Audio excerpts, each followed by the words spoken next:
They say that when you lose hope, you lose everything.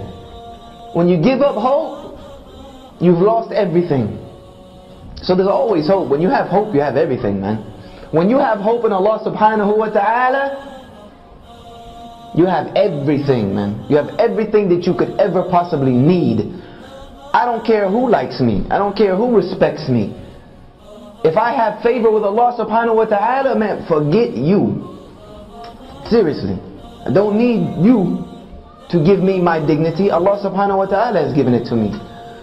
Because on the flip side of this, our Rasul sallallahu alayhi wa sallam said, but whosoever seeks to be pleasing to Allah, even if it's at the displeasure of the people, that means I do what Allah likes.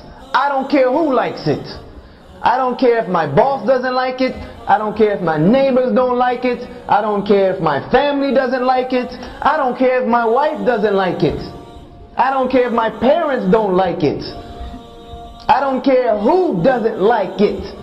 I do what Allah likes and nothing else. Our Rasul sallallahu alaihi wasallam said about this person, that when they seek the pleasure of Allah, even if it's at the displeasure of people, that not only would Allah become pleased with them, He would make the people pleased with them. He would make and force the people to be pleased with them. And this is the promise of our Rasul sallallahu alayhi wasallam. And we know our Rasul sallallahu alayhi wasallam spoke nothing but the truth. So our Rasul sallallahu alayhi wasallam is saying that if you seek to be pleasing to Allah, that means I don't care who doesn't like the fact that it's time for me to make salah. I don't care what you got going on. I don't care if it's time for whatever it is else that's going on. It's time for me to pray. I'm praying. Dropping everything and I'm making salah. I'm not waiting to the end of the day and I go home and make Dhuhr, Asr, Maghrib, Isha. Jama'ah. I don't know where fiqh book you read that. But this is a fool's way of making salah, man. Allah has said in the Quran that He has prescribed salah at fixed times. Not with the exception, unless you're working. Unless you're going to school. I don't know if that tafsir or that explanation is out there, but inshallah I don't know everything. I don't care what my boss thinks. I don't care if I go to this job interview wearing this hijab. Yeah, maybe they don't hire me. But if they don't hire me because I'm wearing a hijab, I don't need that job anyway. That's a job I don't need anyway.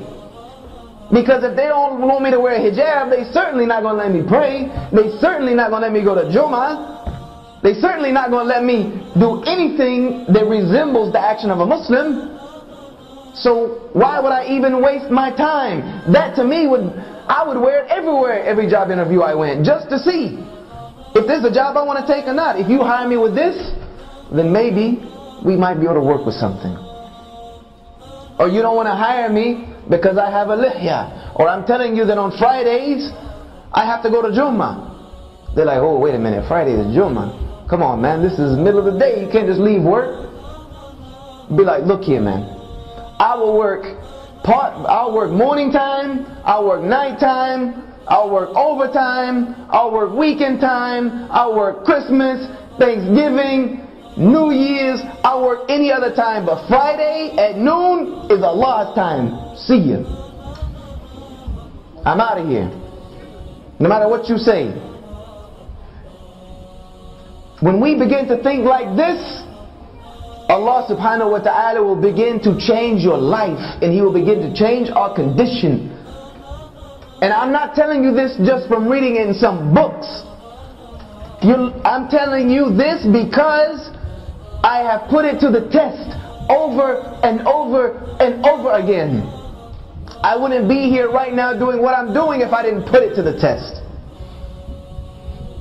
I've done it, and I've seen over and over again how Allah subhanahu wa ta'ala never abandons His slave when His slave turns to Him. Never, ever, without a doubt. There was one point just to give you a little personal experience. I don't like to put my personal stories in, but just to let you know, it works. And I've tried it many times. I had a job when I first moved to Florida. I was a new Muslim. Had left South Carolina and was trying to gain knowledge of my deen. And the only job I could take was a crazy construction job in Florida in the summertime. 90 degrees outside, man. 95 degrees with the humidity at like 87%. Outside dying, man. I'm not made for this type of stuff. And on Friday, but I was doing it because this was the only job I could find, and I know that Allah subhanahu wa ta'ala will take care of me. I went on Friday and told my boss, look, I gotta go to Jummah. I gotta go. I'm gonna take a long lunch today, but I'll stay late. He was like, no, man, there's no leaving. You don't leave this work site. I'm like, look, this is my religious obligation. I have to go to the Jummah on Friday. He was like, look, if you leave the job, then you're fired. I said, well, I'll see you in 2 weeks to get my check, because I'm out. And I left. I just left. And I said to myself, Hasbunallah wa ni'mal wakeel. Allah is sufficient for me, man. I don't need, no. I'm not going to violate my deen because I think I need something from the dunya. So I left, went to Jummah, not knowing how I'm going to get another job. Not knowing how I'm going to take care of myself. I went to Jummah. And I was leaving Jummah. And I made the dua during the two Jummah. One of the ones our Rasul sallallahu alaihi wasallam is never unheard from Allah subhanahu wa ta'ala. I made one of those. So Ya Allah, my welfare is in your hands. I walked outside of Jummah. And there was a brother who had just come from Philistine. A sheikh from Philistine. One of the most knowledgeable brothers I've ever met in my entire existence. And he came from Philistine, and he owned a pizza shop in Al-Quds in Jerusalem. And he came here to open up a pizza shop and establish his family here because of all the fitna in Jerusalem at the time. And he came up to me afterward. He said, Brother Yusha, do you have a job right now? I said, actually no, I just quit today. He said, well, I need somebody to work for me. And he hired me on the spot and gave me double what I was making at the construction job. And this is just one instance of about 1,000 that I could give you of how when you put your trust in Allah subhanahu wa ta'ala, He never ever lets you down. Because if He let me down, I wouldn't be able to do what I'm doing right now. I abandoned 3 to 4 martial arts schools I had running full time in Florida. Doing well off, had more of the dunya than I knew what to do with. And left it, knowing that this is what Allah subhanahu wa ta'ala had for me to do. This was for me to do. I knew this was my calling. I needed to tell these people about Islam, that I'm in this country that I'm from. And Allah subhanahu wa ta'ala has never had me to worry about anything, ever. Alhamdulillahi Rabbil Alameen.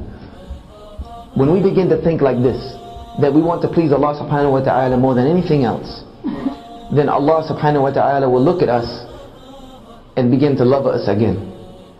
He'll begin to love us again. And when He begins to love us again, our Rasul sallallahu alaihi wasallam said that the Muslim does good actions so much until Allah loves him. And then when Allah loves him, He will tell the angels nearest to him, I love so and so, so you love them. And those angels will communicate that down to all of creation until the entire creation begins to love this person. This was what our Rasul sallallahu alaihi wasallam had. This is what the Sahaba had, and this is why the whole world was given to them. Because the creation loved them. Because even the non-Muslims, whose countries they conquered, loved them so much that when they decided to leave and try to hand the governorship back over to the people would beg them to stay and adopt the deen of their conquerors in mass, until the entire world was willingly under La ilaha illallah Muhammad Rasulullah. Because these Muslims put their priorities in place. Allah came first, everything else came second.